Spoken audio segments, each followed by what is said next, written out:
Special meeting of the North Smithfield Town Council, February 3rd, 2020 is called to order. First item is the prayer and pledge. Madam Clerk.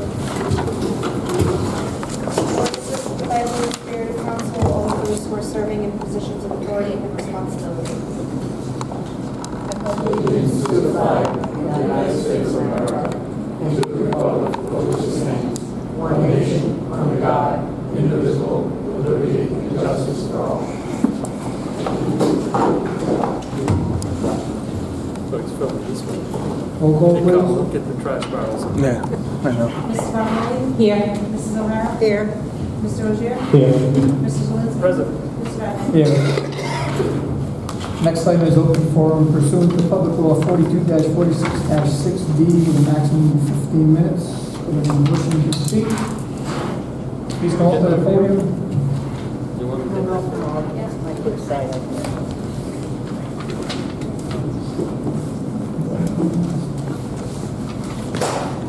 There are 4 names on the list. No. First name, Brian Van Al.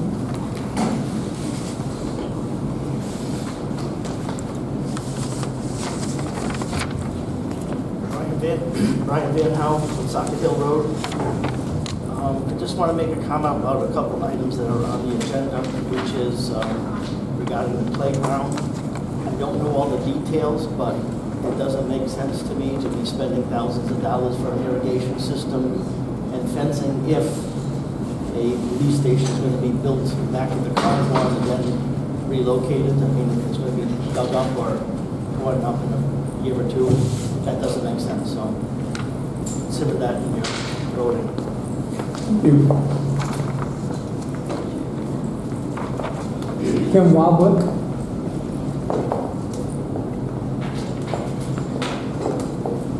Hello, I'm Kim Wobblick. I live on Iron Line Hill Road. I have several questions. I don't know if I need to provide them in writing. You answer them. I've never done this before, so I'll start with, is it town council's ambition? I feel bad coming back, everybody. You have In the the side. microphone so they can hear Right to you. the side. Is it the town council's ambition to bypass the zoning board again for a different company other than redevelopment of North Kingston? In regards to, The solar overlay district. they're the only ones building the solar overlay on the railroad.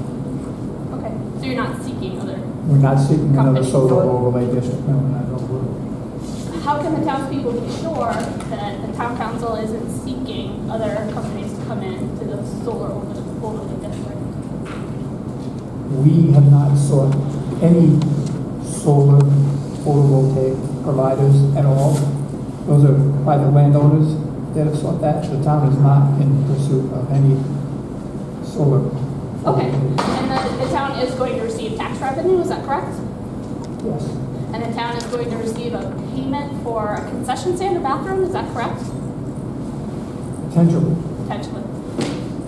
What is the role of the town council president to seek out fundraising opportunities for the town? Is there a role for the town council president? Or anyone on the town council? Fundraising. To go out and seek out tax revenue for the town? That's, There's no role there's no rule. currently in the ordinance. If I wanted to look up and read the town's ordinance and laws, is that on, I'm sorry, I haven't looked at the town's website, but is that It is where on it the is? That's town's, where I it is go on the reading. town's website. Okay, and how often do we amend that? Is it an annual look back? Is it just when residents request new ordinances? How does the new ordinance come up? Do you know? It goes through a process of an ordinance can be submitted. It needs to have public hearings.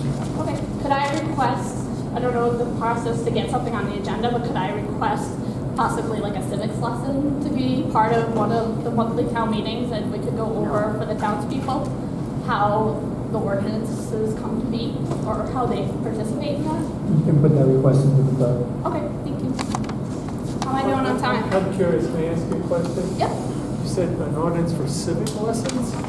No, just to have a discussion on the agenda Oh. and to help the residents of the town understand the town ordinances that are currently exist or if they're annually renewed, if they're, I've never read through them. I would like it to be like a town's prerogative to go through them and see, maybe there's stuff from 1910 that doesn't apply anymore, but could be leveraged by an external company to come in and say, oh, well, you have this 1910 law, we can go and request this. So just setting aside some time to review it with the residents, and if they would request something to be taken out, to educate us on how that would happen. Keep going. Excuse me, I think you have to realize that the charter's review, Okay. I think they just went over it. Different ordinances may come up if there's a need, and then we go through the process. We can explain all of that, though. Yeah. I don't want to take. Okay, fine. But let her put the request in, Yeah. and then we can address it as a whole board. We'll address it to all the public. Thank you. Is the town council's president allowed to negotiate contract terms? No. I have no authority to do anything on my own, Okay. other than to run this meeting. That's my only real sole responsibility as the president. Other than that, it's a whole board. I have one vote, no more power than anyone else. Excellent. Will North Smithfield Fence be a vendor for the project or any other project with green development in North Smithfield? I have no idea who their vendors are. We have no control over that. I am North Smithfield Fence. Oh, okay. And no. Have you been in I cannot do- discussion? Have they come out to you and said, No, they have their local? own, no, they have their They own people that do their work. They haven't come out to request you to be a vendor? No, Okay. and I wouldn't do it. Excellent. Does the town have an ethics board or No. committee? And we rely on the state ethics commission. And how would a resident make a complaint if there was You something? would that file a came up complaint, you go to Rhode Island Ethics Commission, you can file a complaint with the state? with the state ethics Okay. commission. And they'll review it or whatever. Time? You want to go? All right. I have more, but I'm going to cut it short in respect for other people's questions. Thank you. Alexander Norton?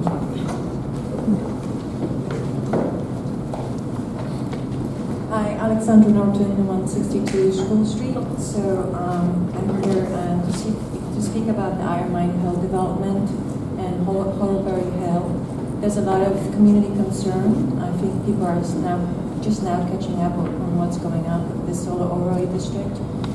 And so I'm a scientist, I'm a mom, and I do my homework. And so I hope you don't mind, may I present some documents to you?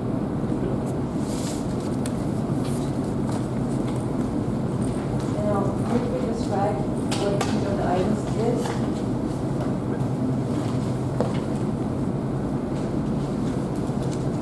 And then if you can share this, that'd be great, because there's 30 pages. So first I want to say thank you for your service to the community. I can't imagine what this is like. I know you're volunteering your time, and I appreciate the fact that we are able to address you in this fashion.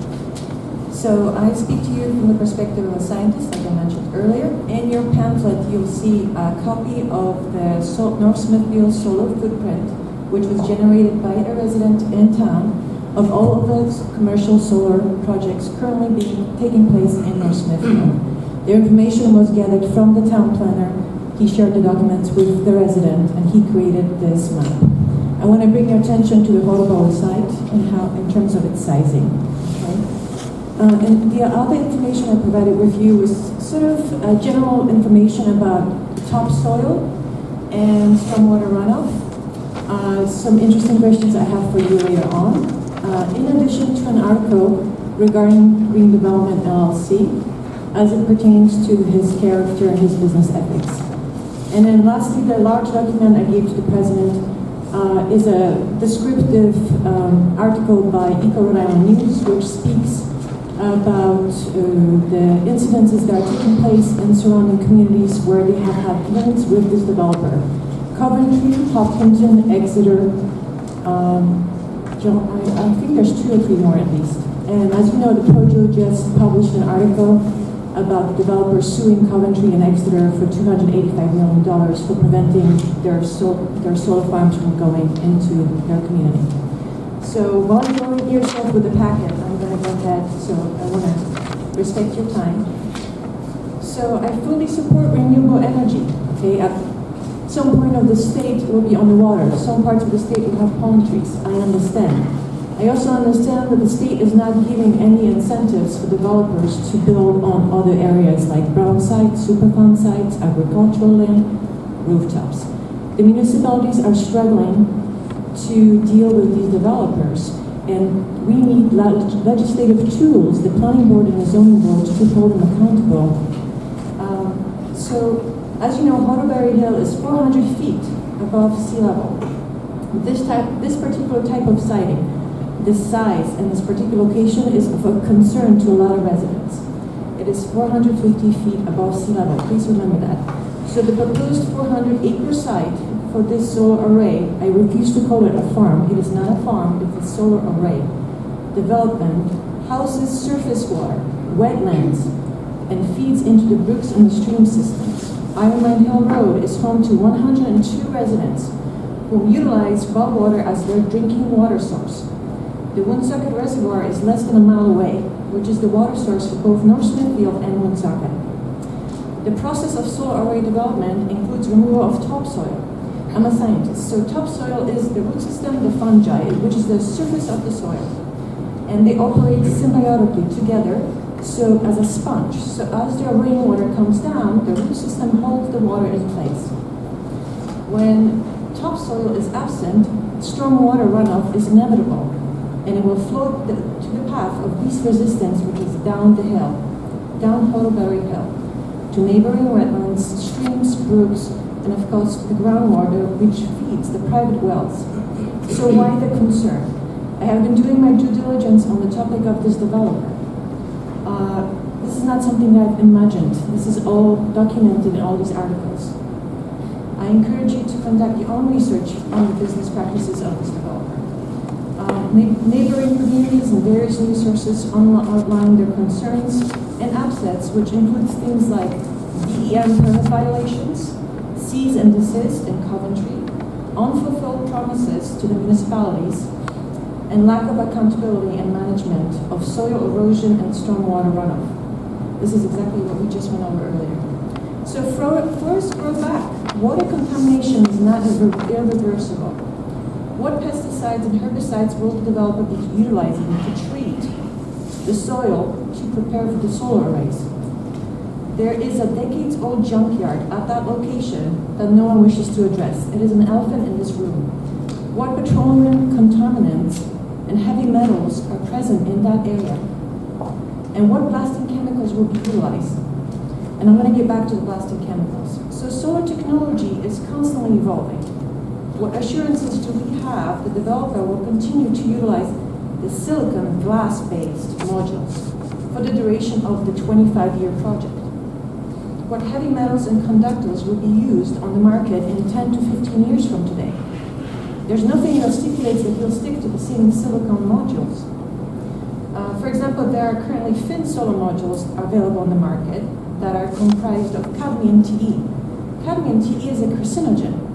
The air and the land and the water in China is hazardous because that country does not follow cradle-to-grave monitoring of chemicals that they produce. Those chemicals in some of the solar modules are present. Okay, so what we're seeking, we the community, is we seek accountability. We seek protection of our soil and our water resources. Most likely this project will go through. It's vested. I understand the master plan has been approved. I get it. But I want accountability, and I want the community to protect these two sources. Because status quo and business as usual doesn't apply to me anymore. If it doesn't work, I don't want status quo and business as usual. I want us to be the community that says we're going to hold this particular developer accountable. Because as you know, carcinogens and other solutions, it's not a one-time exposure. It's a chronic exposure of small dosages, parts per million, that leads to disease, fibrosis of organs, and cancers. This is a real thing. So I strongly request that an independent engineer be selected by the planning board, not by the developer, to oversee the project at each stage.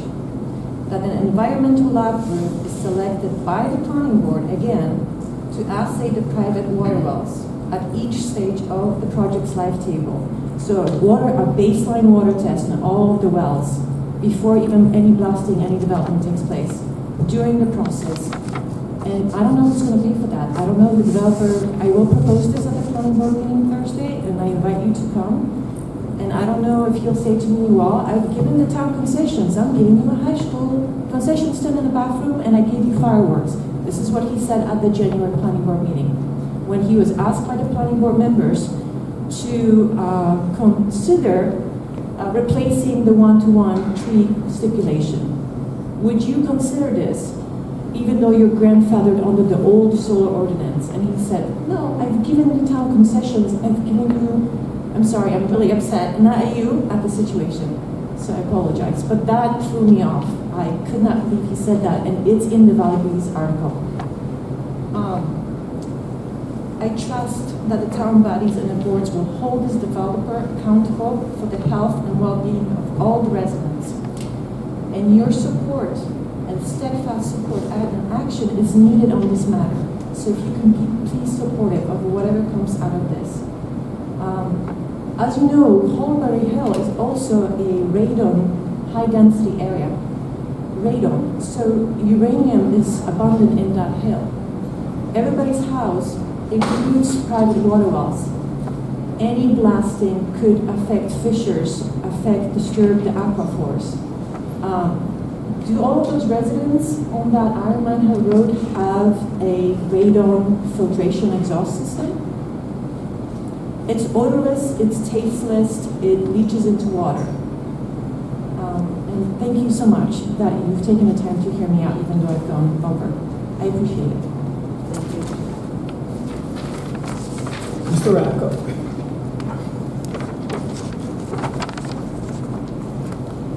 Mike Rapco, 25 Old Green Road. I'll try to keep it short since we have other speakers. My comments are related to the green development project on Waterbury Hill again. The last planning board meeting, 2 councilors did attend, which was good. We ran out of time, so I guess they didn't have a chance to speak. I'm hoping that some members of the council will attend the planning board this Thursday to show support for the residents of the town. If you can't make it, I'm hoping that some members would contact the planning board to show that you want to support the residents. As was said, there's a multitude of issues, whether it's water quality, whether it's watersheds, whether it's soils, whether it's traffic, whether it's buffer zones. There's a multitude. It's a big project. It's going to be completed in 1 year, bigger than Darwin Village. An oversight engineer would be helpful to make sure everything happens according to schedule and protects the residents. And just to let you know, before the overlay district was approved, there were residents that spoke up. Unfortunately, one of the residents, Connie Hurd at 247 Greenville Road, she passed away last year from cancer, from brain cancer. She was so concerned last year in this process of her water quality. Her husband had died a couple of years before with cancer. She was just a nervous wreck about the whole water supply issue.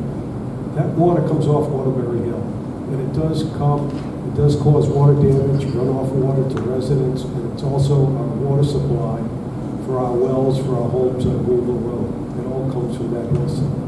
So I feel bad, what happened with Connie, and, all I'm asking you is just do what you have to do for the residents of this town to protect them. The last council president, not you, Mr. Vadney, but the past council president, did make a commitment to protect the residents of this town, since the zoning board would not be involved in the middle of the process. The town is getting $77,000 a year extra because of no zoning board review. I'm hoping the developer will pay for an oversight engineer, but if it comes to a fight this Thursday, I'm hoping the town would be willing to spend whatever funds are necessary for 1 year of construction to oversee this project. So I'm hoping that we can all work together, whether you come to the meeting on Thursday or whether you contact the planning board ahead of time. Support the planning board so that they would help us to protect the residents, not just the people around Waterbury Hill, but even the drinking supply, which is the Woonsocket Reservoir. Woonsocket just purchased a home in North Smithfield. more land to protect that reservoir. I think it's an important thing that we should be doing, to protect our water in Woonsocket with that reservoir. Thank you very much.